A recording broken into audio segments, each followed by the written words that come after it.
Good day to Good day, Mom. So please stand up for our prayer. The Pong Ulo, in the name of the Father, the Son, the Holy Spirit. Amen. Lord, thank you for this day. Thank you for the blessings and protection, Lord. Lord, I pray for the new blessings and knowledge to give or to bestow upon the children, Father God. All these things I ask in Jesus' name. Amen. Amen. Father, the Son, the Holy Spirit. Amen. So, palihog kong tarang sa inyong mga lingkuranan o punita ang mga sagot. Palihog kong mga lingkuranan.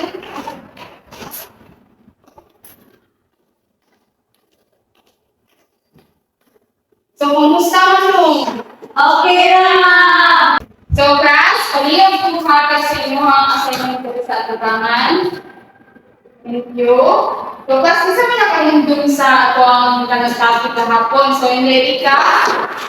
Our topic, development is about antonyms. Antonyms. So, isa mo mahatag o ka ng example sa mga antonyms.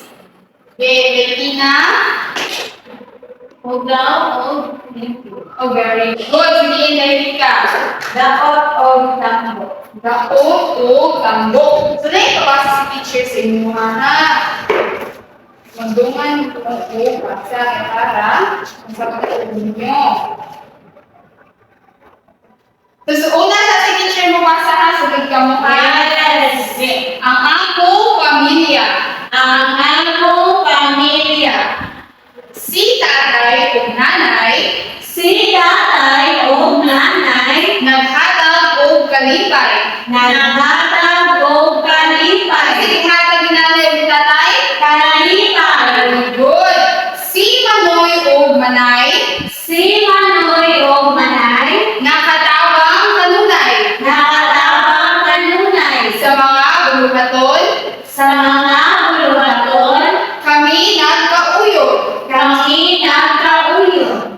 Puno sa kalipay. Puno sa kalipay. O nagkahinigugmaay. O nagkahinig umaay. So, unsa man ni ang kanang balak? Unsa man ni ang pasabot sa balak ng papa? About sa pamilya. So, unsa man ni ang namatigdan sa matag kinatapusan nga mga tulong? Pareho o Letter. letter.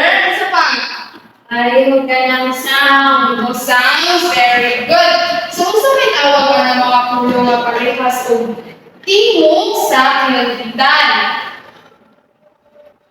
Rhyming words. So, very good. Rhyming words. So, ato ang ating karon kay rhyming words. So, ato objectives, determine what are the rhyming words, identify what are the words that are rhymed to each other, recognize the rhyming words in a poem, emphasize the importance of rhyming words. So, si teacher sa So, rhyming words o nagaray. Sino itong rhyming words? Nagaray. Nagaray sa Bisaya. Puno nga adunay parehas nga ulaning tingog. So, ang rhyming words sa nagaray naa siya'y parehas nga ulaning tingog. Example ani is sudlay, balay. Parehas sa tingog ang sudlay o ang balay. Oh! Sunod, bola o lola. Bula o lula. Same. Same. So, kani, alkansya o ambulansya. Pariha. Very good. So, palihog ko barong, Vic. Palihog ko barong. Very good. So, ipalakpak ang kamot kung ipili ng mga words or ang mga pulong is rhyming words o nagaray.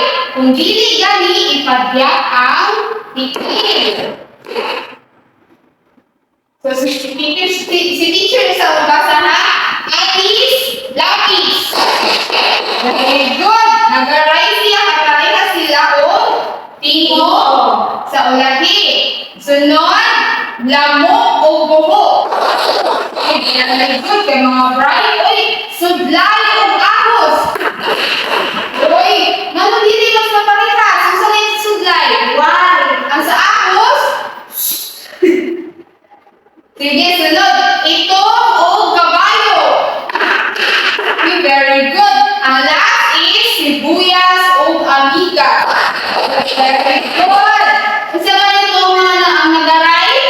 Rhyming words. Kana may palihap sa sounds. Okay, very good. So, naay na pinihata sa picture. Yay! Liguman picture, kamo na sunod ang mabasa. So, ingon diri pilia ang mga nagaray sa matag balak. Ang isda sa dagat. Sa ganit? Ang isda sa dagat. Sa dagat may isda nga naglangoy. Sa dagat may isda nga naglangoy. Sa dapit sa batuhan siya nagpuyo. Sa dapit sa batuhan siya nagpuyo. Sa dapit sa koral siya nagtampisaw. Sa dapit sa koral siya nagtamisaw. Ang isda sa dagat, kusog o malinaw. Ang isda sa dagat, kusog o malinaw. Sige, paliho kong suwat sa mga nagaray ngayong nabasahan diri. Okay, very good. Next. Pag una pulong ang mahimong rhyme sa mga musunod nga pulong. So, kung sa may ka-rhyme sa aron, okay, isuwat sa papel. Ang sa anaw, ang sa balay, ang sa awon o sa bala. Inigumaning suwat ang asa kang teacher. Okay, very good ka mga bright. Uy, so nasabtan na ba ninyo sa ang nagaray? Yes! Ang nagaray kay Rhyming words. mga pulong na naay Na ay kalinga sa sounds. pareha nga sound sa Away. kulangan mo. So, ang rhyming words, makatawag mo sa atua kay para dali ka makarecite o makasabot sa atuang mga pulo nga ipangsuwat o ipangsulti. So, nasabtan na no? Yes. Good. So, class, ito ang assignment karon kay paglista mo o pulo ka pulo nga nag-rhyme sa matag usa. So, ang pareha sa kanang awong o lawong. So, inyo na isuwat sa papel. Okay? Sabtan na? Yes.